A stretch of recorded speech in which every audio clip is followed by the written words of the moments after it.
que a gente não faz, né? E oferecer o melhor para os irmãos. E com isso nós todos vamos passar aqui a introdução do nosso material, né? O Jesus não é quem você pensa. Alguém comprou o livro? Aí, ó, a Aninha comprou, que legal, muito bem. O Raí comprou também, na quinta-feira ele estava todo animado, feliz, mostrando o livro dele. Laís também? Já tinha, que legal, muito bem. Então, irmãos, eu sei que tem alguns momentos, né, que gastar um pouco a mais é um pouco difícil para o orçamento, mas eu queria incentivar muito você, que se você puder, você compre o livro. Andresa, você tem o livro. Então levanta a mão aí. A Andresa também. Então, eu sei que em alguns momentos, né, o comprar pode ser um pouco mais complicado, mas eu incentivo você a que faça esse esforço, porque você está investindo na sua vida espiritual também, né? Isso é muito importante. E nós vamos estudar então a pessoa de Jesus. E essa introdução, se você for para outra sala depois, não haverá um grande problema, nem nada do tipo, porque esse conteúdo eu sei que vai abençoar você nessa introdução. Tudo bem, gente? Vamos ficar de pé um minutinho?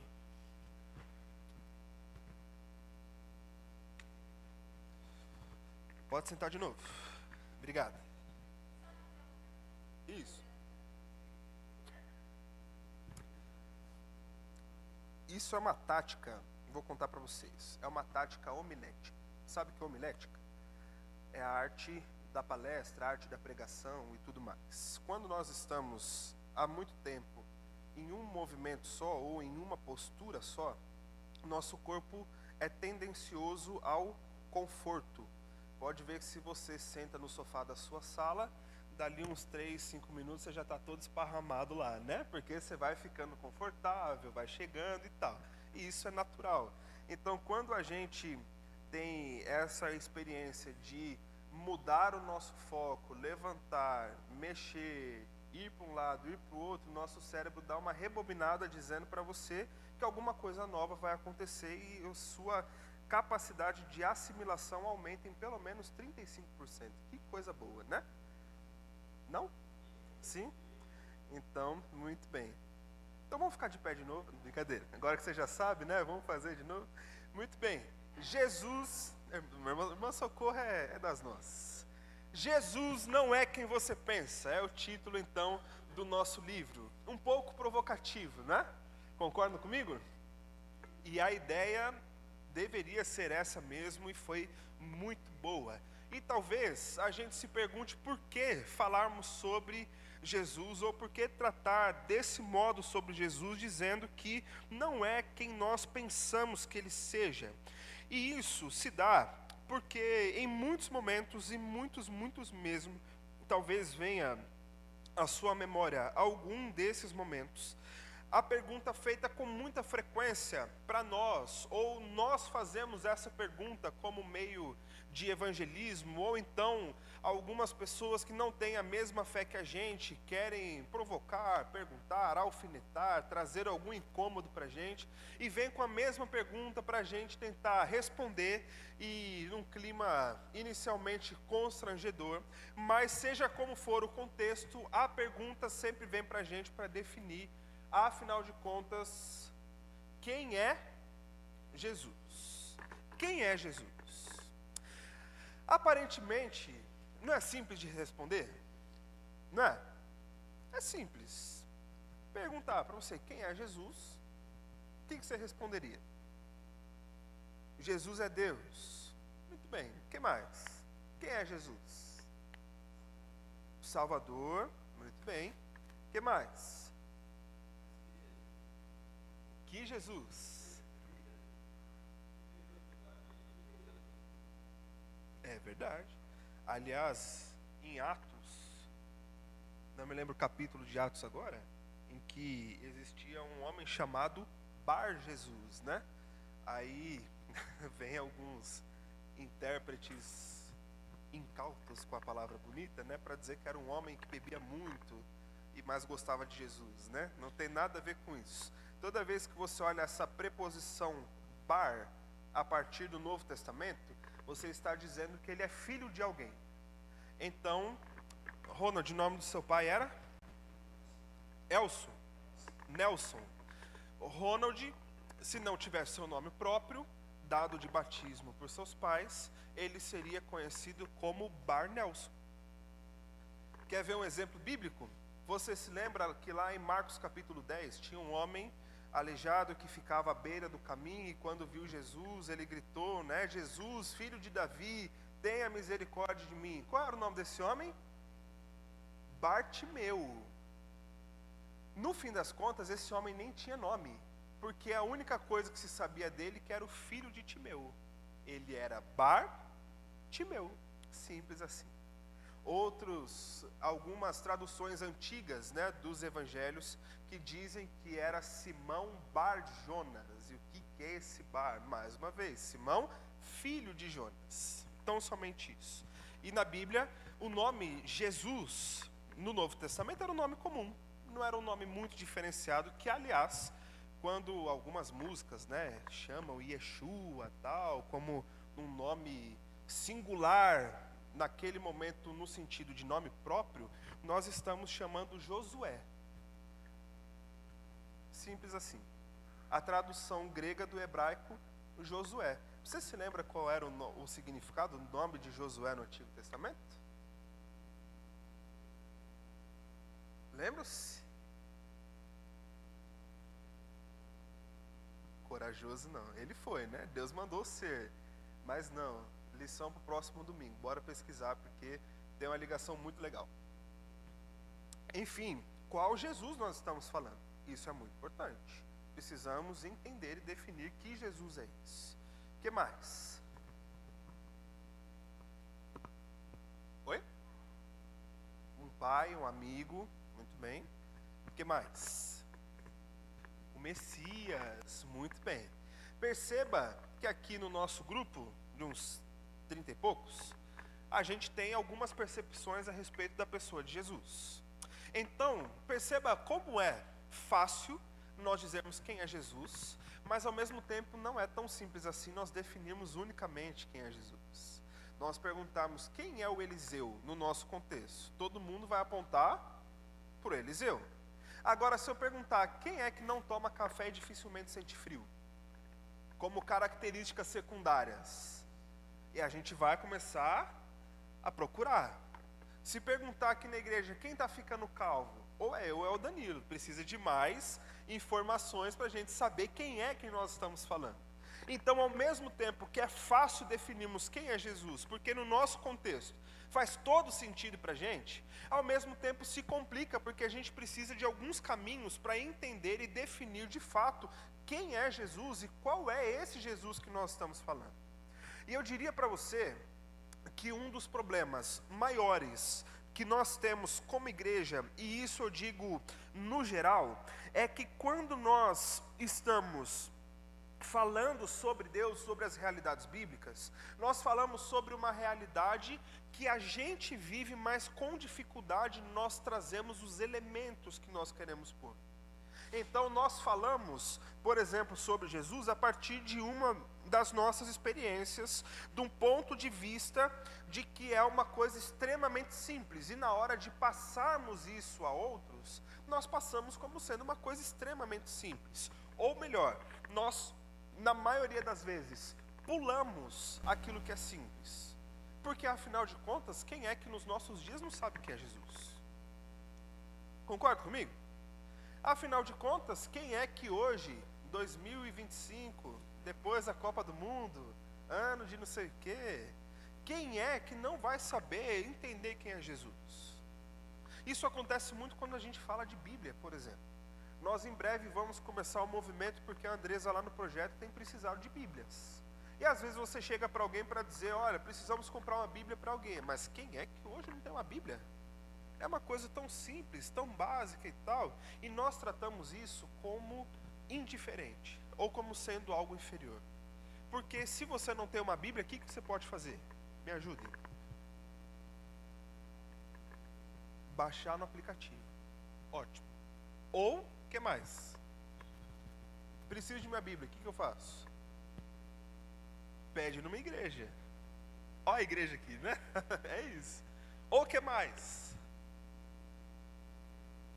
Pedir emprestado, você pode comprar pela internet, você pode comprar lá na Conde Sarzedas, você pode comprar, inclusive, não sei se por aqui deve ter, lá em Mauá tem uma livraria, e que a maioria das estantes lá nos livros tidos como religião está cheio de Bíblia, não é uma livraria nem no shopping.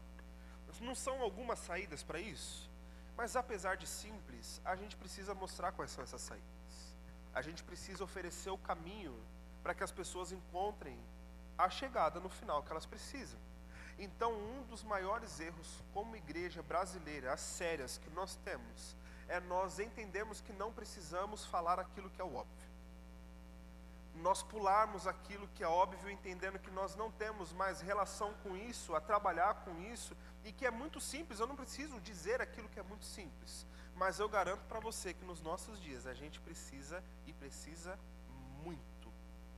Precisamos o tempo todo reafirmar as coisas mais simples. Nós temos irmãos que sabem definir a teologia sistemática, métodos interpretativos, mas na hora de responder quem é Jesus, a coisa fica vaga demais, porque é tão simples, deixa passar. E a gente precisa reafirmar o simples. Precisamos voltar lá para aqueles comecinhos, para começar pontinho a pontinho, e ir desenvolvendo e ajudando pessoas. Alguns exemplos para você ver como isso é algo que também é atual. Em 2021, a Lê trabalhou com uma moça, Jamile o nome dela. E essa moça Jamile era uma pessoa extremamente simples, que sentava com a gente, conversava e tal. Ela tinha uma família relativamente desestruturada, veio lá da terra da Dani, e um dia alguém virou para ela e falou assim: ó, eu tô indo para São Paulo procurar trabalho, bora? Ela falou, bora. Entrou no busão e veio para cá. E pronto. Chegou, começou a procurar trabalho, foi se desenvolvendo. Uma família ficou com ela na casa dela por um período para poder ajudar, e ela começou a trabalhar na loja que a Lê cuidava lá das questões administrativas. E aí um dia, conversando lá, elas no horário de almoço foram esquentar a marmita e o micro-ondas queimou.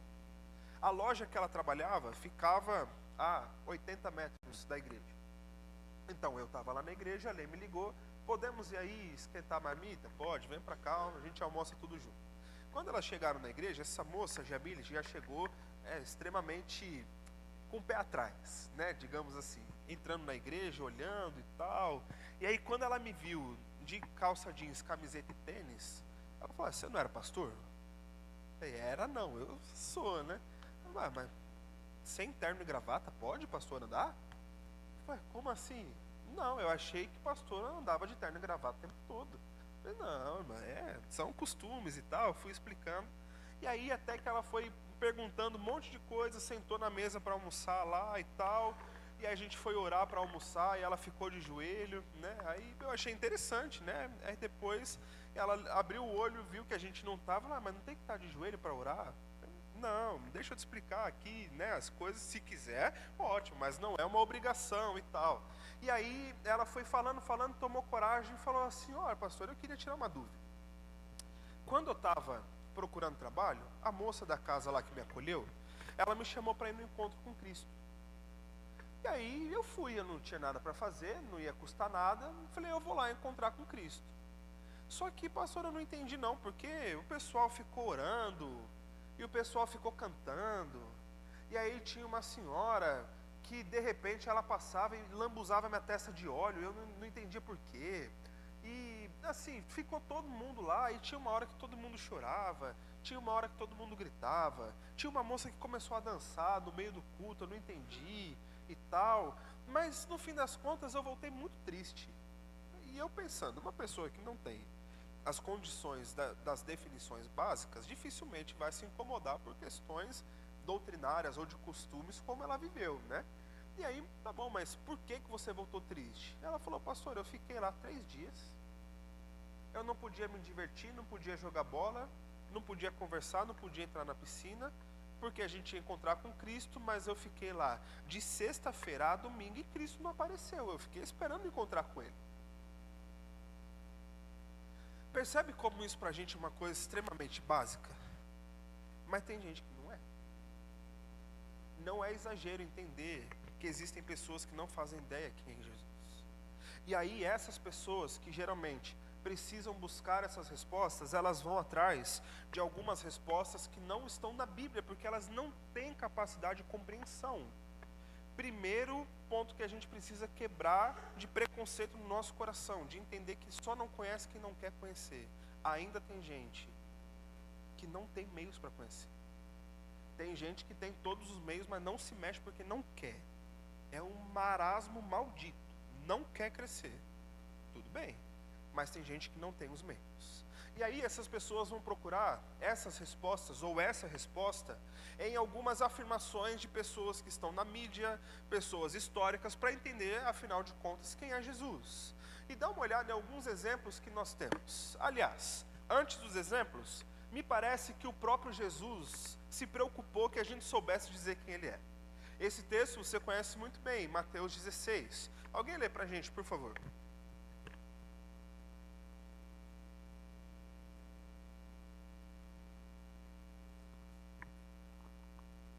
Chegando Jesus à região de Cesareia de Filipe, perguntou aos seus discípulos: quem os homens dizem que o Filho do Homem é?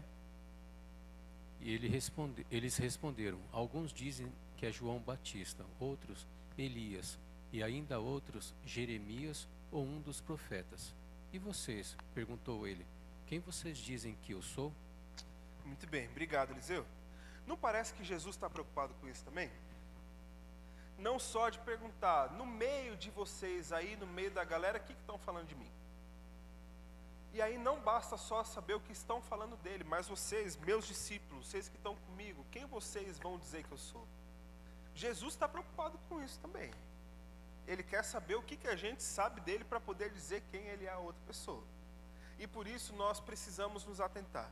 E aí alguns exemplos antibíblicos ou fora da Bíblia de pessoas que se aventuraram a falar aí sobre Jesus. Primeiro deles, isso talvez você conheça ou se lembre dessa frase, John Lennon, que era da banda, qual era a banda mesmo? Beatles. Ele diz: o cristianismo vai desaparecer, vai encolher e sumir. Hoje somos mais populares que Jesus Cristo. Porque afinal de contas, quem é Jesus? Na ótica de John Lennon, é um homem que apareceu aí, fez um sucesso, mas a minha banda vai apagar esse cara de lado. Pergunte para qualquer pessoa com menos de 30 anos, quem foi o John Lennon? E espere a resposta. Ontem foi aniversário do meu sobrinho de manhã, e aí eu faço aquele meu laboratório que eu adoro, né? Um monte de gente que não tem ideia da Bíblia, e eu chego para fazer perguntas para entender a cabeça deles. E aí para alguns mais novos, na verdade um tinha 38 já, e aí eu perguntei: mano, John Lennon, lembra quem é John Lennon? Não sei quem é. Deu certo pro John Lennon apagar a memória, a mensagem de Jesus? Não foi para frente, né? Mas essa é a ótica. É um homem que apareceu, ensinou alguma coisa, foi-se embora. Um dos, talvez, teólogos, sociólogos modernos mais famosos aí foi Friedrich Nietzsche. Ele diz pra gente: Jesus morreu cedo demais. Se tivesse vivido até a minha idade, teria se retratado da sua doutrina. Jesus não viveu o suficiente para ver o que é a vida de verdade, na ótica de Nietzsche. Jesus não passou os dilemas que realmente importam, que são os meus, que é a minha época. E para a época, o tempo em que Nietzsche viveu, né, o começo da evolução da razão, da sabedoria, da libertação a partir do conhecimento, tudo isso tem a ver mais com o que a gente produz a partir da nossa própria mente do que a realidade como um todo. Então, se Jesus tivesse vivido nesse momento, ele não diria que ele é o Deus que sabe todas as coisas. Ele não diria que ele é eterno. Ele ia ter que vir se retratar, porque a partir da mente humana, não dá para ser eterno. É uma questão de lógica. Da mesma forma que 1 mais 1 é 2, uma pessoa que nasce, cresce, envelhece, ela vai vir a morrer. Como é que ele vai ser eterno? E aliás, a partir do ponto de vista da medicina, é simples também. Você viu uma pessoa que o coração não pulsa, o sangue não corre mais. É possível, Soninha, ter vida nesse corpo? Então Jesus ia ter que se retratar, porque não dá para dizer que ele saiu da tumba lá. Esse é o olhar, um homem que viveu um tempo distante, que não sabia de tudo e falou besteira. Esse é o olhar sobre Jesus. Vindo um pouco mais para perto da gente, né, uma atriz aí global, cheia das suas razões, dos seus atributos de sabedoria, ela vai no podcast e diz o seguinte: eu gosto muito de Jesus. Eu tirei alguns pedaços aqui porque tinha um monte de palavrão, tá? Para não ofendê-los. Eu gosto muito de Jesus. O cara é da hora. Ele é muito legal. O fã-clube dele é que às vezes estraga o rolê. Olha aí pro lado e fala: você é do fã-clube. Fala aí para eles, né? A ideia dele é dizer que o fã-clube de Jesus é a igreja. É isso que ela está dizendo. Mas ele é legal. O cara é genial. Então toda vez que alguém fala quer acertar Jesus, eu falo quero. Por que eu quero esse Jesus? Porque no fim das contas ele é um cara muito legal. Ele ensinou uns negocinhos diferentes aí. Quando a gente olha pela lógica simples da razão, as coisas que ele disse sobre relacionamento, sobre o cuidado uns com os outros, é uma coisa muito boa.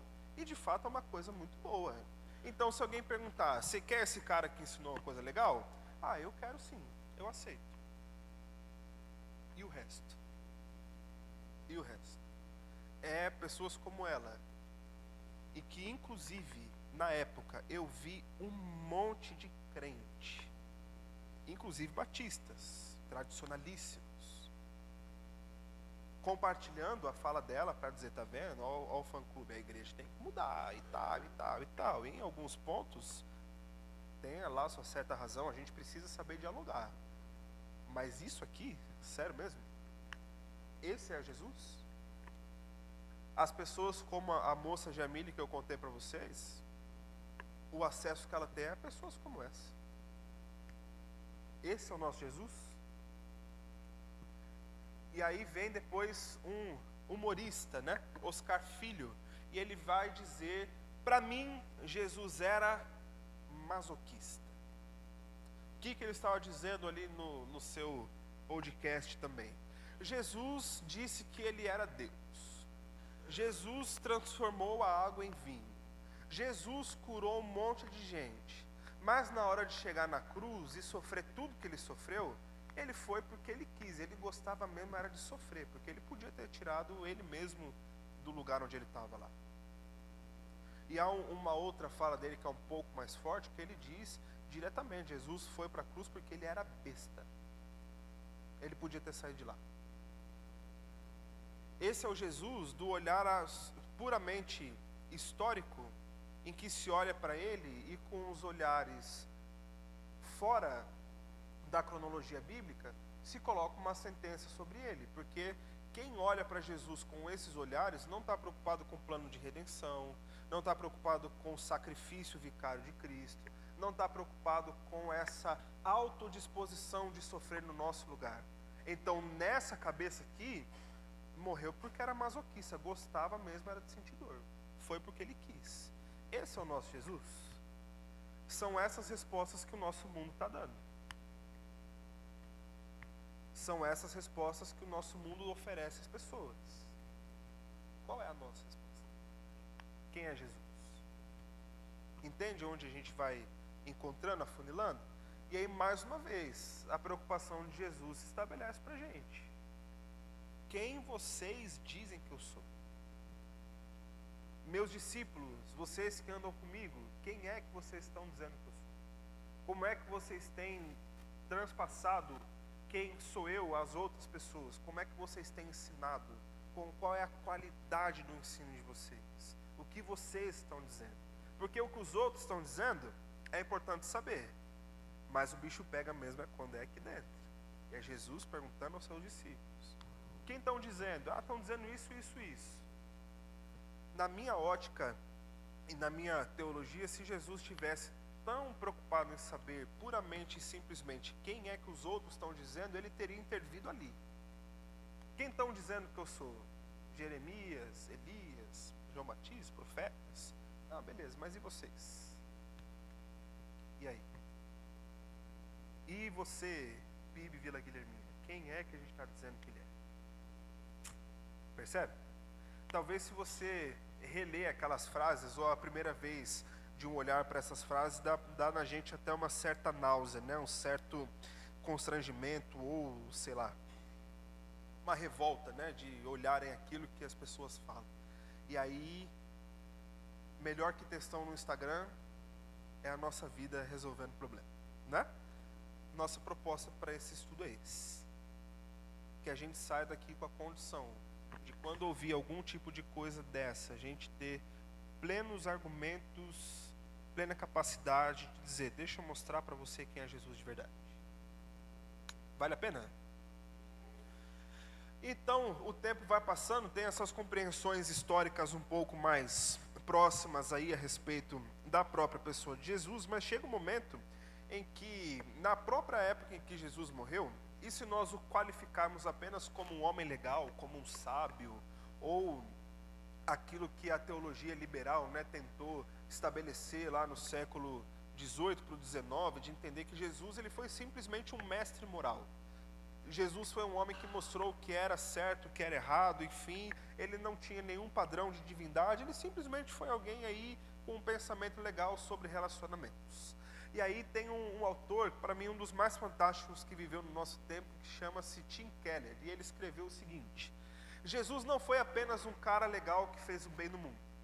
Você não crucifica caras legais, você crucifica ameaças.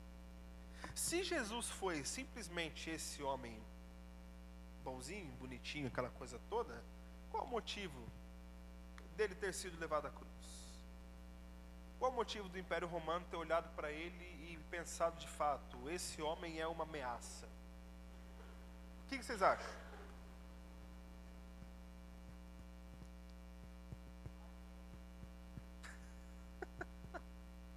A Ana não está atacando fogo aqui, está atacando fogo aí agora.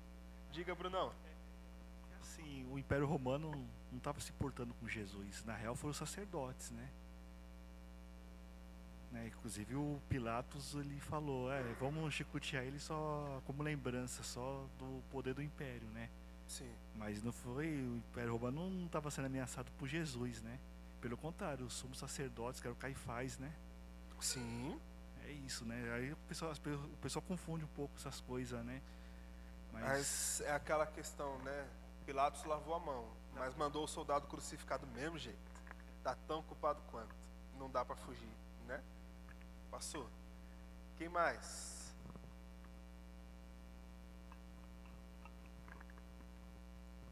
Ai, gente, é mó simples isso, né? Tirar o poder que os sacerdotes tinham. Porque é o cara, né? Entre aspas, com todo respeito. Jesus chega falando que você tem que dar o que você tem e me segue. Sim. Vem fazer a obra.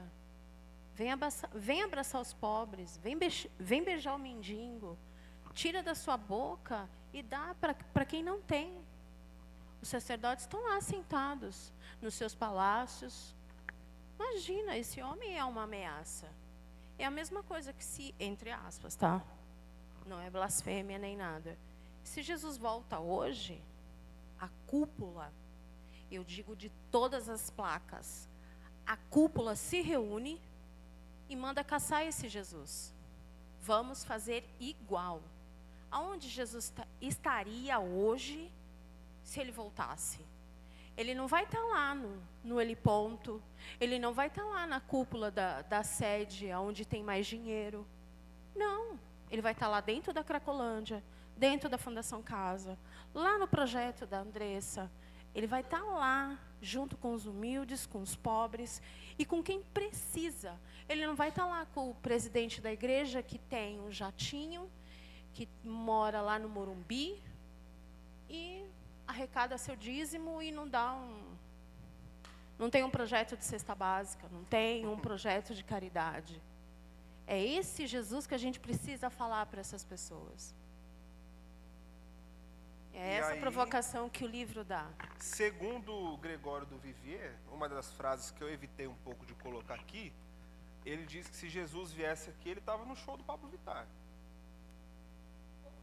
Sem camisa, dançando e pulando. Então, será? Talvez? Continuemos.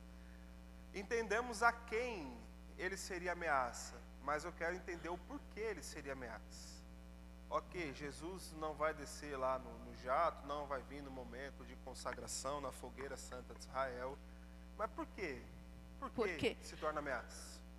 Porque aí ele vai dar aquela luz para a grande massa e a massa acorda.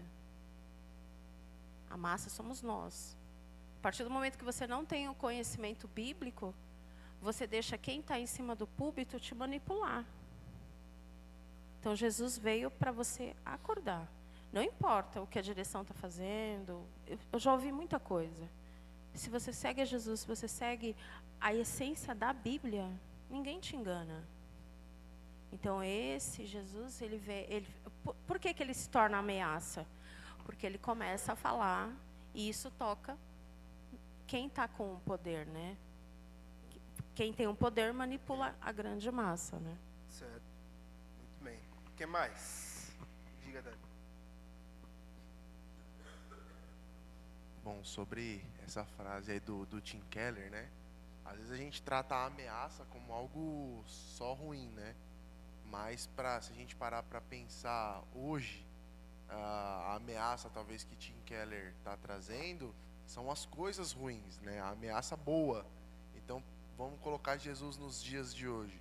Quanta corrupção que nós não temos, quanta bandidagem que nós não temos, quantas pessoas fazendo coisas erradas. Então, se Jesus vem hoje aí, quanto essas pessoas não seriam confrontadas de frente ali, né? Como na época de Jesus, muitos foram, né? Reis, sacerdotes, falsos profetas. Então, nos dias de hoje, pensa lá o Jesus na frente do taquetiquetaca lá, né? Como é que ia ser, né? Então, acho que a ameaça, muitas das vezes a gente leva como algo somente negativo, né? Mas Jesus foi crucificado exatamente por confrontar as coisas ruins que aquela época tinha, né? Então, nos dias de hoje, eu vejo que não seria diferente. Ele seria perseguido da mesma forma. Assim como nós, através da proclamação do Evangelho, também somos perseguidos. Tem missionários que são mortos por conta do Evangelho. Nós aqui, muitas das vezes, não somos, eu até comento com a Dani, nós não somos perseguidos, às vezes, de forma física, mas de outras formas, né? Por exemplo, assim, exclusão social, né? Ontem, lá no aniversário do Léo, tinham pessoas que não eram cristãs. E aí, antes o pessoal falou, Danilo, vou levar bebida, vou levar cachaça. Eu falei, cara, de verdade, eu não quero que leva. Mas a gente não consegue ficar sem beber. Fala, cara, vocês não conseguem ficar 2, 3 horas sem beber, cara, vocês têm que ir pro Alcoólicos Anônimos. Vocês têm 20 anos de idade, vocês não conseguem ficar 2, 3 horas sem beber? E aí, hoje de manhã, o pessoal, Danilo, a festa foi legal, tal. Eu falei, vocês estão vendo como a bebida não é sinônimo de diversão? Então, a gente sofre essa perseguição também de forma social, no trabalho também, quando a gente quer fazer as coisas certas. Então, essa ameaça que eu vejo que Tim Keller está trazendo é sobre isso. Legal. Quando você falou ameaça positiva, eu já imaginei alguém chegando, me passa seu Pix que eu vou fazer um Pix para você. Essa é a ameaça boa, né? Me fala onde você mora que eu vou levar um caminhão de dinheiro lá. Seria uma ameaça ótima, né, de você receber. Boa. Eliseu, por favor.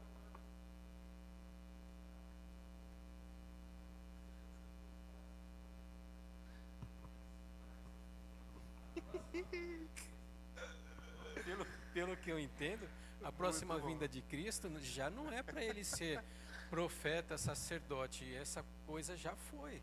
Sim. Essa outra vinda de Cristo, essa que vem agora, a próxima vinda de Cristo, Cristo não vai ser uma pessoa que vai ser crucificada, por exemplo. A coisa mudou, não é mais. Isso já passou. Eu não sei se é isso que vocês estão falando, mas não vai acontecer isso de novo, não, gente. Foi um exemplo. A sua pontuação é muito boa, mas foi um exemplo. Se Jesus vivesse no nosso meio, né, como ele seria ameaça? Eu posso ter entendido o contexto errado, mas do meu ponto de vista, o mundo já é do maligno, certo? Jaz do maligno, né? Exatamente. E aí o que acontece? o que o diabo quer é dominar o mundo. Então, se Jesus veio, ele vai entender que se Jesus, quer dizer, ele vai entender que se Jesus veio para salvar o mundo, automaticamente Jesus vai resgatar as pessoas do mundo. Jesus vai salvar as pessoas. Então, e o que o diabo quer é que Jesus não salve as pessoas. Então, ele vai entender que isso é uma ameaça. Então, de certa forma, para ele, com certeza é muito ruim. Mas Jesus veio para salvar o mundo. Então, eu entendo que essa seja a ameaça. Ok, ponto de vista mais espiritual, né? Algumas considerações sobre, né, o capiroto. O único problema, as únicas pessoas que têm problema com o diabo somos nós. Entre ele e Deus, já é. Aliás, ele já é derrotado, né? Já está preso nas correntes. Mas entendi o ponto de vista. Influenciadas, né, tornam-se ameaça.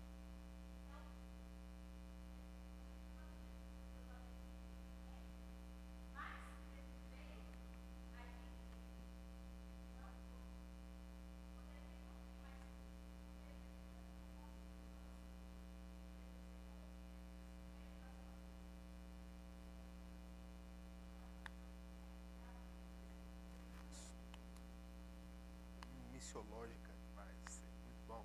Obrigado. Eu tenho um amigo que ele é seminarista. Não é a galera daqui, tá? É um outro amigo. Ele Um é eletricista, outro é meio calvo e outro é cabeludo. Mas não tem nada a ver com isso aqui. Ele fala assim, né? Ele fala assim, Ana, a gente está numa situação mais ou menos dentro desse contexto. Sodoma e Gomorra vai pedir justiça, né? Eu vejo assim que o negócio está tão bagunçado que Sodoma e Gomorra já era bagunçado, entre aspas, tá? O negócio já era tão feio como a cidade de Sodoma e Gomorra, porque a cidade de Sodoma e Gomorra não era só prostituição, era um conjunto de coisas. Se você for estudar Sodoma e Gomorra, você vai ver um conjunto de coisas.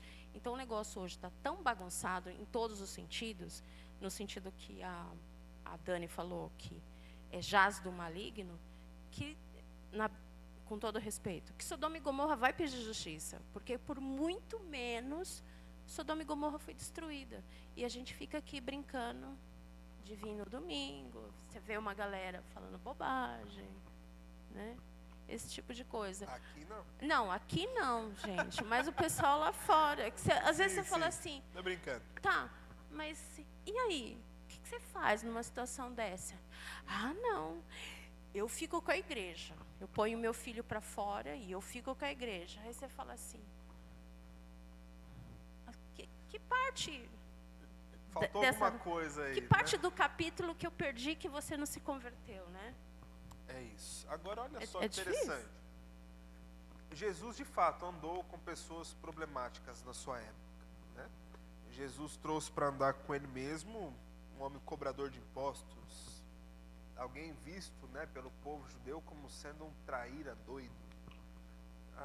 Jesus foi, né, à casa de Zaqueu, que era um homem rico, e aliás, depois, quando Jesus está sendo crucificado, né, o corpo dele tem um destino, porque um homem chamado José de Arimateia, riquíssimo no seu tempo, comprou a tumba, cedeu um pedaço de terra para ele lá. Jesus andou com gente que aparentemente estava tudo certo, né? De João a gente não sabe muita coisa.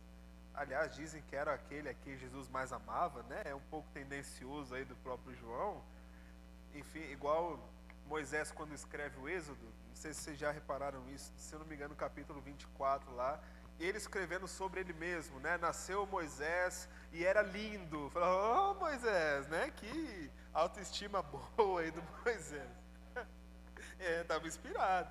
E era um bebê lindo, né? Tá bom, Moisés, beleza. Jesus teve perto, né? Atraiu homens que provavelmente eram bem de vida. Lucas era um médico para sua época. Pode ser que ele tivesse uma condição muito boa. Jesus atraiu Marcos, um homem quase iletrado do seu tempo.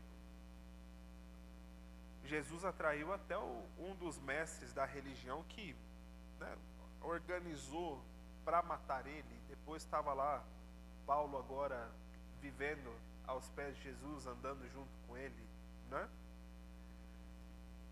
Percebe a miscelânea de coisas? E aí a gente olha ao mesmo tempo e pensa, de novo, que ameaça é essa? O rico estava andando com ele. O cara da religião se converteu para andar com ele. As mulheres que viviam uma vida inaceita socialmente estavam andando com ele. Ele nasceu numa família simples. Estava no meio de todo mundo. É claro, procurava os marginalizados? Procurava, de forma intencional. Mas os outros estavam lá com ele também. Aliás, Mateus, né, muito provavelmente como sendo cobrador, tinha um ótimo salário. E deixou para andar com Jesus. Percebe? Um monte de misturas. Você vai falar, Mateus? Não. Percebe o tanto de coisa que acontece ao mesmo tempo? Olha como é difícil caracterizar para uma pessoa só. E ainda assim, Jesus de fato foi visto como ameaça. Jesus foi visto como ameaça porque ele subverteu o sistema religioso de sua época. Jesus foi uma ameaça para o império também, Brunão. Acabou sendo, porque o imperador que recebia cultos agora não recebe mais. Tem um Jesus dizendo que deve adorar somente a Deus. Respeite, dá para o César o que é dele, deixa para lá. Mas o que é de Deus aqui também, né? Vamos separar as coisas, caminhar aqui no meio. Isso tudo mostra para a gente de que Jesus não foi apenas um homem legal, não foi apenas um filósofo. Jesus foi o homem, filho de Deus, que veio no mundo para virar a chave completamente. Para que a gente vire a nossa também e comece a andar na contramão das coisas que acontecem dentro da normalidade. Percebe como é delicado da gente trabalhar com essas coisas? E conhecendo quem é esse Jesus, um outro processo acontece com a gente, que o nosso autor, Tiago Matos, ele coloca no seu livro também, como um dos pontos centrais aí. Quando ele diz que cada vez que nos aproximamos da essência de Jesus, somos profundamente impactados. Você já se pegou numa situação de estar lendo um texto bíblico, alguma passagem, algum momento do Evangelho, em que Jesus está dizendo alguma coisa, vivendo alguma coisa, ensinando, e a gente já leu algumas vezes, leu e viu e tal, não sei o que e tudo mais, e aí?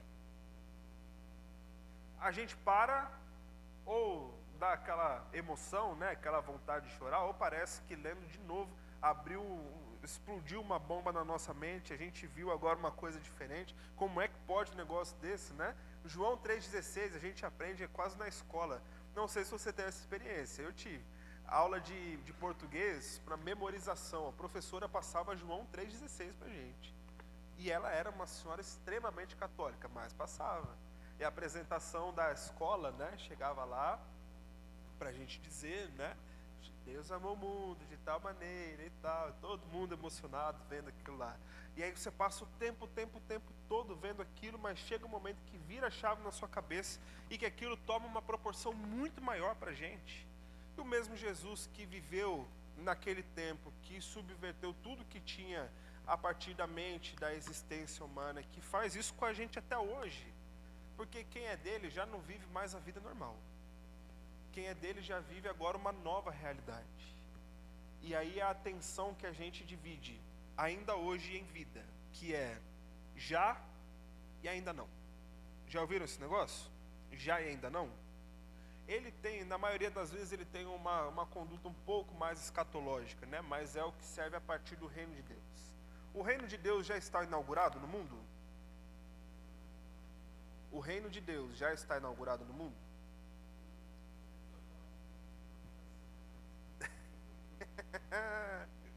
Vamos lá. Jesus veio inaugurar o reino de Deus? Sim? Nós já somos parte do reino de Deus? Já vivemos plenamente o reino de Deus? Quem falou ainda não? Olha, o gênio do marketing lá em cima, Mateus Ceará. Muito bem. Porque essa é a ideia Onde? É aí que tá, vamos chegar lá. Sim. A vinda de Jesus é a manifestação de Deus visível a todos os homens, né? E ele vem sinalizar esse reino de Deus para nós. A ideia é que, de fato, nós já somos parte do reino de Deus, porque se nós nos convertemos, de fato, nós já somos povo dele. Nós já vivemos essa realidade. Mas ela ainda não é plena, ela ainda não aconteceu completamente. Não veio ainda Jesus, inauguramos o novo céu, nova terra e tudo mais. Então, nós somos já parte, mas ainda não vivemos plenamente. Por isso que já tem, mas ainda não está completo. E a gente vive nesse meio, a partir daquilo que Jesus trouxe para a gente. Logo, quando nós fazemos parte desse reino e somos confrontados também com essa realidade do Evangelho, como Jesus viveu e sendo o Filho de Deus, nosso Salvador, e a gente expande a mente para entender aquilo que tem a ver com as coisas do reino de Deus, é que a gente tem esse impacto profundo dentro da gente. Que parece que a gente se converteu há 10, 15, 40, 60 anos atrás, mas ainda tem coisa que pega no nosso coração quando a gente está olhando para ele, não é?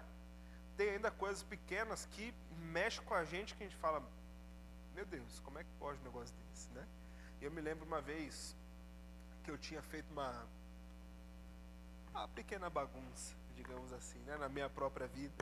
E aí a gente se sente, né, a pior pessoa do mundo, aquela coisa toda e tal. E aí um texto que eu já tinha visto um monte de vezes, já fiz teatro criança, já fiz teatro adolescente, já fiz teatro jovem, né, e que é hoje eu me arrependo um pouco de algumas partes lá, porque, no fim das contas, ninguém sabe o que Jesus escreveu direto na areia, né?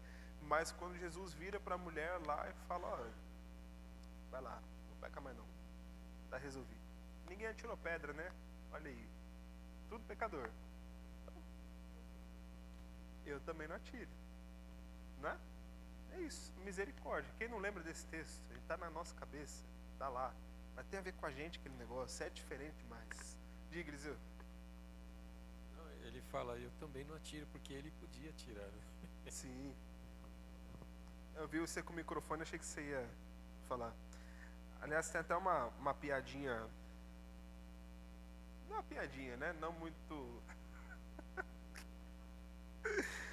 Quando chegar em casa, minha esposa vai brigar muito comigo, que eu fico contando piada. Mas Jesus estava lá, né, com os discípulos e tal, e vamos apedrejar a mulher e tudo mais. Aí chega o Pedro, né?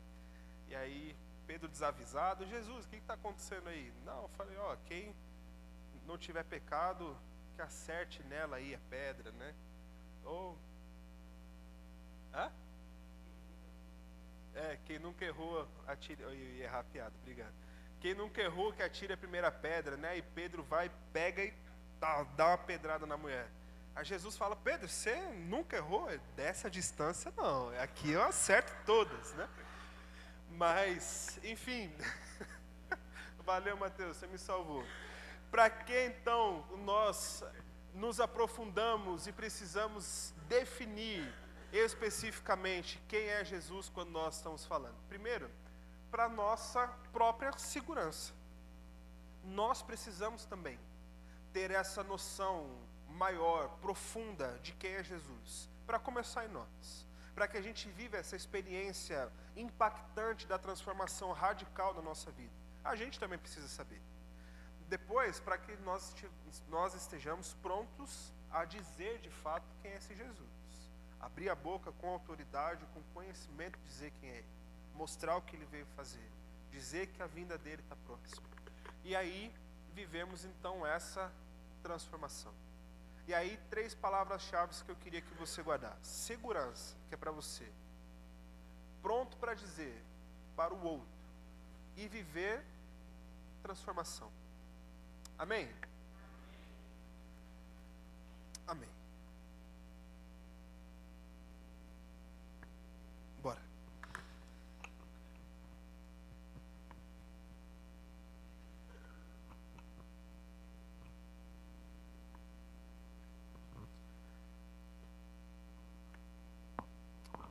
Hoje vale a pena encerrar um pouquinho mais cedo, né?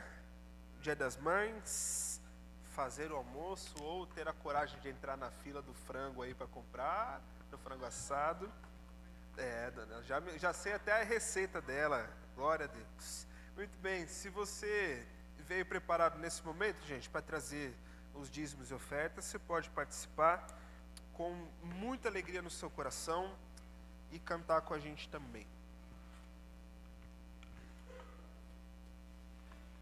Vamos nos colocar em pé mais uma vez, para cantar com alegria, espantar o frio. Conta as bênçãos.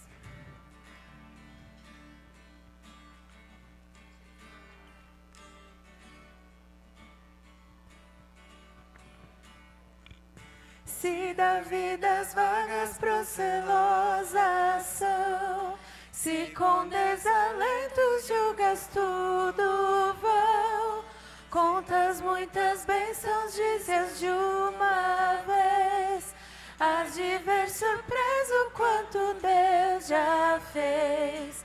Quantas bênçãos, quantas são recebidas da divina mão. Uma, dizes de uma vez, hás de ver surpreso quanto Deus já fez. Tens acaso mágoas, triste é ter lidar, é a cruz pesada que tens de levar. Contas muitas bênçãos, não duvidarás, e em canções dias passarás. Contas bênçãos, contas quantas são recebidas da divina mão. Uma, dizes de uma vez, há de ver surpresa quanto Deus já fez.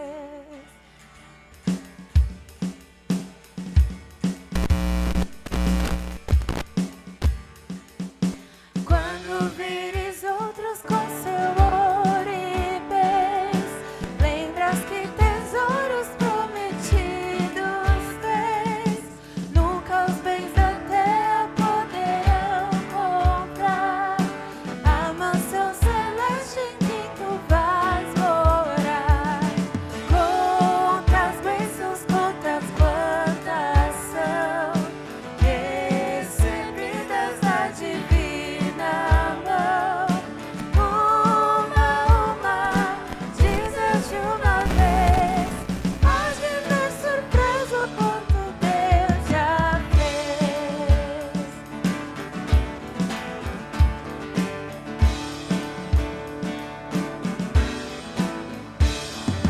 Seja teu conflito fraco ou forte cá, não te desanimes, Deus por cima está.